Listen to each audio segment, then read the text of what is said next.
திரு சோமு, இந்த விவகாரம் மூவரோட கருத்துக்கள் பார்த்தீங்க, எப்படி பார்க்குறீங்க சார்? இதில் என்னன்னா எல்லாருமே இப்போ அடுத்தடுத்த மாதங்களுக்கு கொடுத்ததை பற்றி பேசுகிறாங்க. இல்லை இன்னொரு வியூகம் திமுக வச்சுருக்குதான். எப்படின்னா இவங்க தேர்தல் அறிக்கையில் வந்து சொன்னது வந்து எல்லாருக்கும் தர்றோம்னு சொல்லி 2021 28 மாதம் கழித்து தானே கொடுத்தாங்க. அந்த 28,000 தரப்போகிறதா ஒரு தகவல்.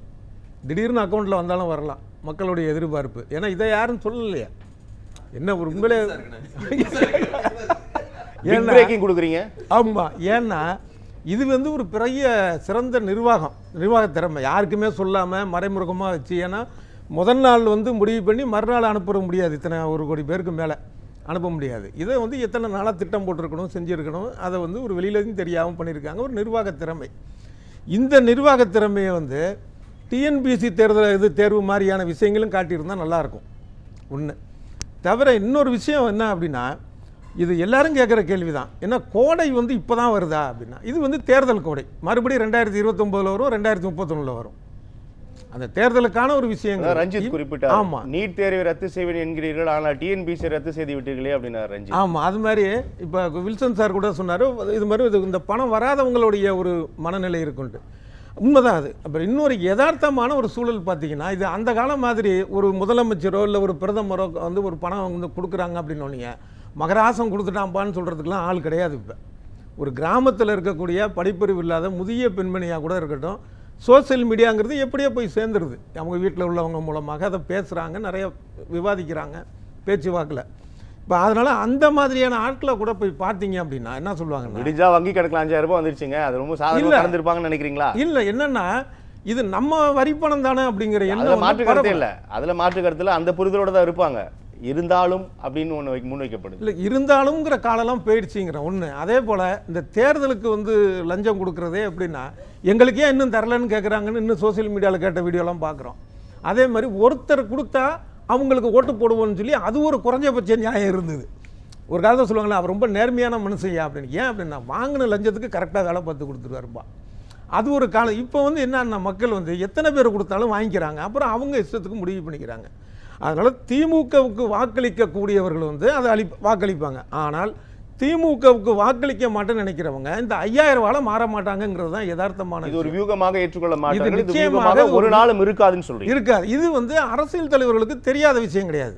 ஆனால் என்னன்னா இது நம்ம வீட்டு காசு, அது கவர்மெண்ட் காசு தானே, மக்கள் பணம், வரி பணம் தானே. அப்போ நமக்கு ஒரு வாய்ப்பு இருக்குது, இதை கொடுத்து பார்ப்போமே ஒரு இதில். நம்ம இதுலன்னா நம்மளுடைய காசாக பணமாங்கிற எண்ணம் தான் இதில் உள்ள ஒரு விஷயம். இது நம்ம இந்த ஒரு அரசியல் அப்படிங்கிறதோடு இல்லாமல் இந்த மாதிரி செய்கிறது எதிர்காலத்துக்கும் தப்பு, இளைய தலைமுறைக்கும் தப்புங்கிறத வந்து ஒவ்வொரு அரசியல் தலைவரும் உணர்ந்துக்கணும். ஒரு சின்ன உதாரணம் வந்து என்ன அப்படின்னா, உலகப்போர் முடிஞ்ச நேரத்தில் ஜெர்மனியில் ரொம்ப பொருளாதார தட்டுப்பாடு. கவர்மெண்ட் என்ன பண்ணிட்டா, எல்லாருக்கும் நோட்டை அடித்து கொடுத்துட்டான். பணம் மதிப்பு இல்லாமல் போச்சு. ஒரு பிரெட்டு பாக்கெட் வாங்கணும் அப்படின்னா ஒரு மூட்டை பணத்தை எடுத்துகிட்டு போகணும். நைட்டு நேரத்தில் குளிருக்கு அதை வச்சு எரிச்சிக்கிட்டாங்க. அந்த அளவுக்கு ஆகிப்போச்சு. நாடே திவால். 2000 வந்து ஜிம்பாவில் அப்படி ஆச்சு. அதனால் இது வந்து நம்ம இந்தியாவில் வந்து நோட்டு அடிக்கிறதுலாம் மத்திய அரசோட இதுதான். ஆனால் செலவு பண்ணக்கூடிய ஒரு உரிமை வந்து அதிகமான உரிமை மத்திய அரசுக்கு தான் இருக்குது. செலவு பண்ணக்கூடிய ஒரு உரிமை மாநில அரசுக்கு இருக்குது. அதனால் இதை வந்து மத்திய அரசோ மாநில அரசோ செய்தால், இல்லை எந்த கட்சி செய்தாலும் இது தவறு தான். அது இந்த 100 நாள் வேலை திட்டம் சொல்கிறாங்கல்ல, அதில் வந்து சில குறைகள் இருந்தால் கூட அது ஒரு நல்ல திட்டம் தான். அந்த ஒரு எளிய மனிதர்களுக்கு ஒரு பணம் போகுது, அவங்க ஏதோ ஒரு வேலை செய்கிறதா சொல்கிறாங்க. ஆனால் எந்த வேலையுமே செய்யாமல் செய்யக்கூடிய அந்த ஒரு பணம் அனுப்புகிற விஷயம் இருக்குது இல்லையா, அது எந்த அரசு இல்லை எந்த கட்சி ஆளுங்கட்சி செய்தாலும் அது நாட்டு பொருளாதாரத்துக்கு கேடு. அந்த கோணத்திலையும் எல்லாரும் யோசிக்கணும். இந்த மாதிரியான ஒரு எண்ணங்களும் எங்கள்கிட்ட இருக்குங்கிறத பதிவு பண்ணணும். இது இப்போ நீங்கள் சொல்கிறீங்க உலகளாவிய அரசியல் பொருளாதார நிலையெல்லாம் சொல்கிறீங்க. ஆனால் இங்கத்தோட களம் அப்படின்றது அப்படி தான் இருக்கா சோமு? இல்லை, மக்கள் வந்து இந்த ஆங்கிளில் யோசிக்கிறாங்களா அப்படிங்கிறது தெரியாது. அதாவது வந்து இது பொருளாதாரத்துக்கு கெடுதல் அப்படி தெரியாது. ஆனால் இந்த பணம் கொடுத்ததை ஒரு பெருசாக எடுத்துக்க மாட்டாங்க அப்படிங்கிறது தெரிய சொல்லலாம். அவங்க மனசில் இருக்கிறது என்னன்னா, 2 மாதத்துக்கு ஒரு தடவை மின்கட்டணம் செலுத்தினப்போ நம்ம அதிகமாகிடுச்சு, பால் தினசரி வாங்குறப்ப அது அதிகமாகிடுச்சு, அந்த மாதிரி தான் வரும். இன்னும் ரொம்ப அன்புமணி அவரோட அறிக்கையை நான் சுட்டி. ஆமாம், அவர் ரொம்ப அதில் தெளிவாக சொல்லியிருக்கிறாரு அன்புமணி. இது வந்து யதார்த்தமான ஒரு மனநிலை. இது தவிர இந்த 1000 ரூபா, ஆமாம் 1000 ரூபா வந்துச்சு, அதான் செலவு எகிரிடுச்சா, 5000 10,000 எகிரிடுச்சா அப்படிங்கிற வார்த்தையை சேர்த்து வருங்கிறத நம்ம பார்க்கணும். யதார்த்தமான ஒரு சூழல். அன்புமணி சொல்கிறது கரெக்டு தான். அந்த தான் இதுதான் நிலைமையே தவிர இந்த 5000 ரூபா கொடுத்துட்டாங்க உடனே வந்து எல்லாரும் வாக்களிச்சிருவாங்க அப்படின்னு நினைக்கிறது வந்து எதிர்பார்க்கக்கூடிய ஒரு விஷயம் இல்லை. நம்ம கவனம் செலுத்த வேண்டிய, நீங்கள் அன்புமணின்னு சொன்னோன்னு சொல்கிறேன். இப்போ அவர் சொன்ன இன்னொரு விஷயம் பார்த்தீங்க அப்படின்னா, ஒரு அந்த இது சொல்லியிருக்கிறாரு, அதை உரிமம் பெற்ற குவாரிகள்லாம் அளவுக்கு மீறி எடுத்துட்டாங்களே, அதில் வந்து கற்கள்லாம் எடுத்ததுக்கு ஒரு டன்னுக்கு அபராதம் வந்து 75 ரூபா. ஆனால் ஒரு டன்னோடைய மதிப்பு 6666 ரூபா. ஒரு அபராதம் போட்டு அந்த மதிப்பு கூட அதிகமாக தானே அபராதம் போடணும். அப்போ இது எப்படி இதெல்லாம் நம்ம கவனிக்காமல் பார்வையிலேருந்து போயிடுது இந்த 5000 விஷயம். இப்போ அன்புமணி மாதிரி ஒரு சில பேர் அதை பேசுகிறாங்க, அவ்வளோதானே தவிர அதோட போயிடுது. ஸோ இந்த 5000தோடைய விஷயத்தில் இவ்வளோ விஷயங்கள் இருக்குது. மற்ற நம்ம பார்க்க வேண்டிய விஷயங்களும் தவறி போகுது. பொருளாதார ரீதியான விஷயங்களும் இதில் வந்து பின்னடைவை சந்திக்குது. இது வெறும் அரசியல் தேர்தல் விஷயம் கிடையாது, இதை தாண்டின விஷயங்கள் இருக்குது. இதை வந்து அரசியல்வாதிகள்லாம் சாதாரண ஆட்கள் கிடையாது. அவங்க எவ்வளவோ விஷயங்கள் தெரியும், எவ்வளவோ டிஸ்கஸ் பண்ணுவாங்க, சொல்கிறதுக்கு ஐஏஎஸ் ஆஃபீஸர்லாம் கூட இருப்பாங்க. இதெல்லாம் தாண்டி செய்கிறாங்க. அதுதான் என்னுடைய கேள்வியும். நீங்கள் ஏதோ ஒன்று அறிவிப்பு, இந்த திட்டங்கள் செயல்படுத்துவது அப்படின்றது இவங்க வந்து இந்த தரப்பு ஆளும் தரப்பிற்கு உண்டான பலத்தோடு இந்த வியூகமாக எடுக்கும்போது, அந்த தரப்பில் எதிர்க்கட்சி தரப்பில் இதை எதிர்ப்பதற்கான வியூகம் என்ன இருக்குதுன்றதை நம்ம கேள்வியாக வைக்கலாம்.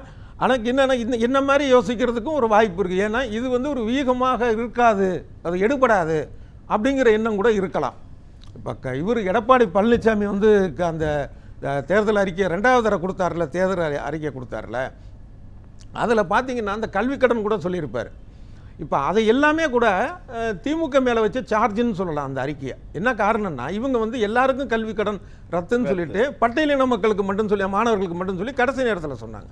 அப்போ அவர் எல்லாருக்கும் சொன்னது. அப்புறம் அதே போல் பார்த்தீங்கன்னா பெண்களுக்கு மட்டும் பேருந்து கட்டணமில்லா பயணங்கிறது அனைவருக்கும் ஆண்களுக்கும்னு சொன்னது. இது எல்லாமே இதை ஃபீட் பண்ணுற மாதிரியான யூகம் தான் அது.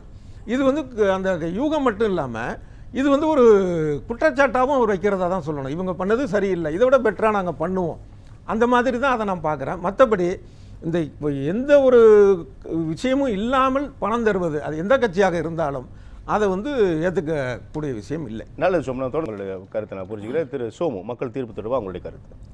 இதில் ரெண்டுத்தையும் கணக்கு போட்டு பார்த்தோம்னா கூடுதல் வாக்குறுதிகள் அப்படிங்கிறதுக்கு 42% கொடுத்துருக்காங்க. அதாவது ரெண்டுத்தையும் சேர்த்து ஆவரேஜ் பார்த்தோன்னா அதுதான் அதிகமாக இருக்குது.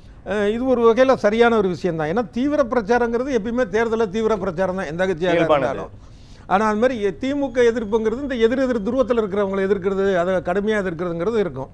இதை தவிர வாக்குறுதிகள் அப்படிங்கிறது இருந்த தாண்டி கூடுதல் வாக்குறுதிகள் அப்படிங்கிற வார்த்தை நல்லா கரெக்டாக கொடுத்துருக்கீங்க. அது சரியான ஒரு விஷயம். அதுக்கு பல பேர் சொல்லியிருக்கிறாங்க. அது சரியாக தான் இருக்குது.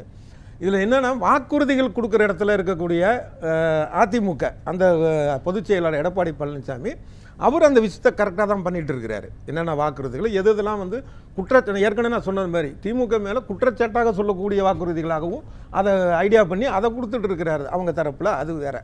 இதை தவிர பாஜகவை பொறுத்தளவில் வாக்குறுதி கொடுக்குற லெவலில் இல்லை, அது மத்தியில் ஆட்சியில் இருக்குது.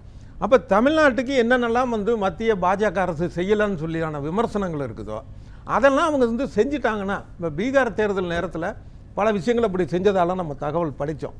அந்த மாதிரி பண்ணாங்கன்னா நல்லது, மாநிலத்துக்கும் நல்லது. இது வெறும் அரசியல் தேர்தல் இதோடு போகாமல் மாநிலத்துக்கு ஒரு பயனுள்ளதாக இருக்கும். இதை தவிர நாங்கள் இப்போ மாநிலத்தில் நாங்கள் வந்து எங்கள் கூட்டணி ஜெயிச்சா நான் இதை செய்ய போகிறோம் அதை செய்ய போகிறோங்கிறத விட மத்தியில் இருந்துட்டு செய்ய வேண்டியதை செஞ்சுட்டாங்கன்னு வச்சிங்களேன், மக்கள் வந்து ரொம்ப விரும்பிட்டு போகிறாங்க.